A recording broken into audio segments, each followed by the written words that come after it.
I would say to kind of even push back a little on you, Pascal, is that there's just a extreme difference between, especially in places like Idaho, where there are parts of Idaho. Luke, stop me if I'm lying. Where Luke would tell me, Jay, don't go there. You're not knocking on that door. I think that's true. I think I'm not actually sure I would say that. I think I would say I mean, as someone who's very familiar with some of the places that some others would describe that way, mm-hmm. I think if I'm being honest, I would say, like, don't go up that driveway. Like, I wouldn't say, like, don't even go to that. I wouldn't say don't even go to that town. You know what I mean? I would say, keep away from that part of that. You know. But we agree that there's just you're not going to reach everyone.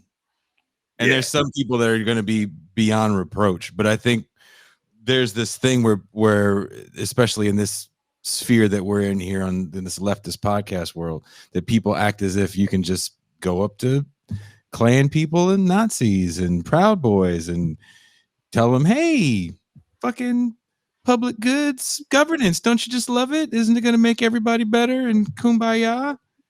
Like, no, it's not that. And usually, and I think part of the debate is, like, I think when people, get naive about it is when they think that you can go, like, directly to a highly politicized person who's an extremist and, like, build some kind of alliance with them. What I'm talking about where there is more promise is ordinary people who aren't necessarily all that politicized, but they've had dumped on them, they've a whole lot of propaganda, and that is an important distinction. There's a distinction between people who are actively a part of politics and they're actually organizing around far right extremism and things, and then there's people who are just going about their lives trying to make a living and trying to make ends meet. And they've had some extremist propaganda that they've kind of swallowed up. So you can reach ordinary people, in my experience, much more effectively because they've also soaked up, just through their daily life, some good ideas and some values that we share, that I share, and that's where you can find common ground with people. Well, let's make this clear. I didn't ask the question because I agree with that position. I'll be very candid about what my position is relative to that accusation by liberals and neoliberals, particularly, is that they make that accusation and they make those statements about deplorables and irredeemable because they use it to mask the fact that their politics have been designed to damage those people for over 40 years. It's intentionally done to alienate a constituency that their politics has been intentionally created to throw under the bus, and use the charade of we don't like the racists to get black people who they've also thrown under the bus to believe that somehow they're immune to racist policy, which is a lie. Mm-hmm. Because they've been more willing to coalesce around NAFTA, around GATT, around financial deregulation causing subprime mortgage crises, around mass incarceration, around welfare abolition. Mm-hmm. So this con game that the neoliberals play, your Hillarys, even some of your K-Hive Biden folks about, like, oh, they're the deplorables, the white working class, this is that, is because they know that since the rise of DLC Clintonism and even going back to Jimmy Carter, they've been sticking the shiv in working class black and white people, but they use this, oh, the white working class are so racist. Trust us, who made sure your grandmother couldn't get any welfare and made sure that your nephew was locked up for 25 years for having a dime bag of crack cocaine.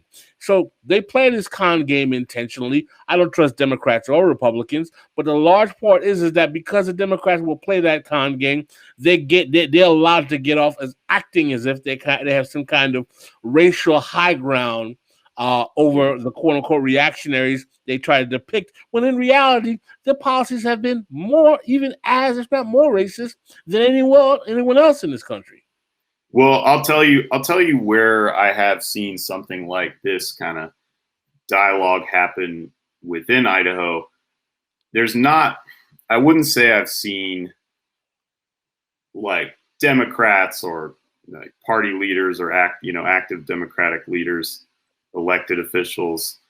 They're not they're not usually dismissing, you know, white working class voters or rural voters as irredeemable and things, because the political reality is just such that that would just be a path to powerlessness in Idaho, because if you can't win over some of those voters, you don't have a shot.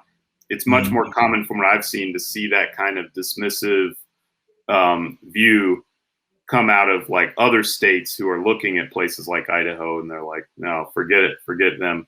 But where you do see something like that here in Idaho is you'll talk to people in a more liberal part of the state, and we'll talk about what I've been doing or what our organization's been doing, and they'll kind of look at you really wide-eyed, like, you're going to go to that part of the state, you're going to go to that county, that's pretty hopeless. And not only that, like, there is sometimes a little bit of that sense that these people are just unreachable, and there's just such a big chasm, and that's part of what we're trying to do as an organization. That's part of the idea of Reclaim Idaho, is for all of us to actually have more of a belief in ordinary people everywhere, like all over our state. So like, I'm always pushing back, and other people in our organization are too, whenever someone says like, oh, don't go to that county's different. Like that county's too infected with, that kind of ideology. They're not going to support our initiative. And we're always saying, no, like this is a little bit of an exaggeration, but we're like, no, every registered voter, every voting age person, we're going after them. Like, it doesn't matter. And just as a rule of thumb, we're going to approach people. And again, I would draw a line when it's like active politicized extremists who are, bad actors, right? But when you're talking about the ordinary people who are just, trying to get by, just living their lives, there's no reason to think that they won't support an initiative to get more funding, to restore corporate taxes and get more funding to their public schools. We just spent the whole weekend, this Labor Day weekend. We went to a small town called St. Mary's, a logging town, where they have this huge event every year called Paul Bunyan Days. And they've got a giant statue in their main street downtown of Paul Bunyan. And it's just thousands of people from all over the region are there. And we went person to person getting signatures for this initiative. They would increase funding for education by restoring taxes on corporations and by increasing taxes on the wealthiest, highest income earners. We just went one by one, person to person. I think we got like 3 out of 4 people we asked to sign, like, consistently. And even the people who wouldn't sign were more likely to be kind of blowing us off because they just didn't want to take the time. We didn't get a lot of ideological pushback on that.